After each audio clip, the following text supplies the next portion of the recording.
If I had to describe this film, it would sound horrible and no one would go, but that's only because I don't possess the vocabulary or the descriptives in order to make it sound as beautiful as it is, and amazing, and as frightening, and as thrilling as it actually is.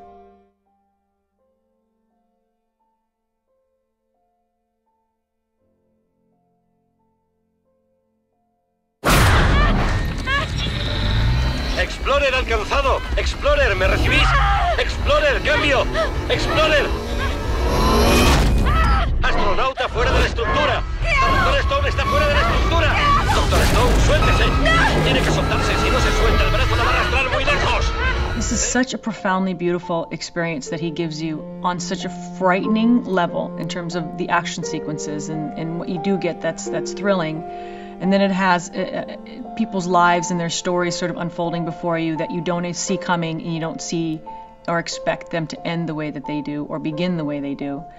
And it gives you an outlook on space, almost as though you're the voyeur of what's happening in space and the Earth below that. So it's almost a three-tier point of view of something that almost looks alive and creature-like, which is this whole space odyssey thing that takes place from the very beginning to when things shatter and explode and fall apart to the journey after that. Alfonso's desire to, mix whatever the theme of that particular story is with the cycle of life.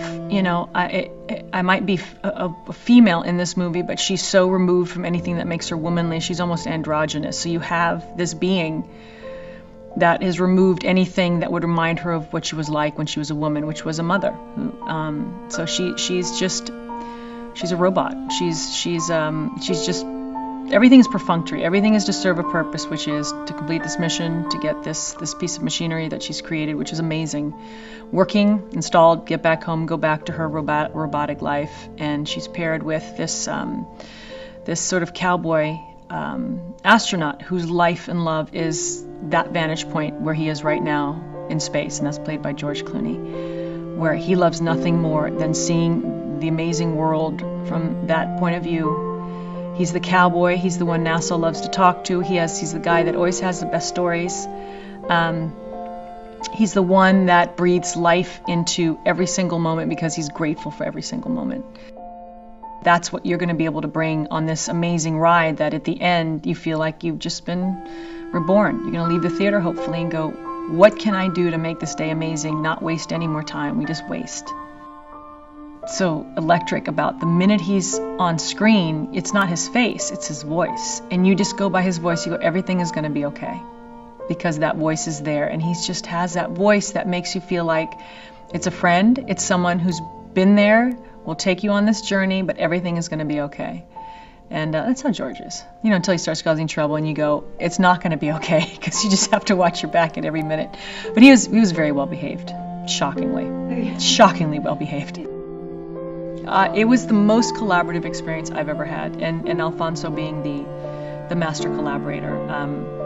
You think of all the great filmmakers, and you go, oh my gosh, I admire this person's work, and then you meet them or you hear that they're a horrible human being, and they have, like, we all have our demons, but then you meet one who you admired for so long, and who they are as a human being far exceeds what you ever could have imagined them being, and that's Alfonso. And that's why he had every single person struggling so hard to just do their best and to give him what he wanted, because they knew that this man who'd created so many great films before was creating something unknown but profound and very beautiful. When I saw it, I was so in love with the visual of the world. I just saw the world and it made me look at Earth. I'd never seen Earth like that before. I'd never seen, there's so many beautiful images of Earth, and they're usually from the space station floating around. So the vantage points we see are very specific and they're very familiar. We've not seen our planet like this, as such a character, as so, I don't know, like they made it so every color, every element, every landmass, every sunset, every sunrise, every storm has it's alive. It shows it as a live, living entity. You're acting in a box of blackness, a box of light. You're strung up by wires hanging over blackness. All you know is that there are black walls and these massive sound stages, but you know that there's a team of geniuses behind them, and all you can do is hear them in your little earwig. You know, there's no human connection, which actually in a weird way helped, because it made you feel so alone. I never felt lonely because you always had a little voice coming at you in your ear, but it just was incredibly isolating, and you're either in pain. You're always in pain. On every given day, there was something that was physically uncomfortable.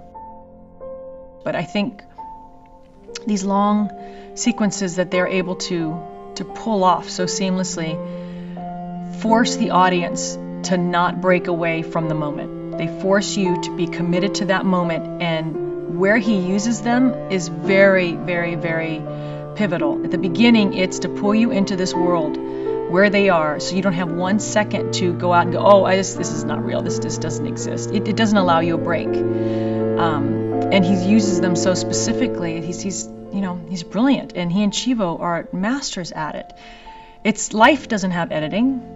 It's sort of they're trying to give you that hold your breath connection to the moment that life gives you. It doesn't give you a moment to sit back and adjust your feelings. They don't want you to adjust your feelings. They want you to remain uncomfortable, engaged, frightened, in love, grieving, suspended. And that's how they do it, is with those shots.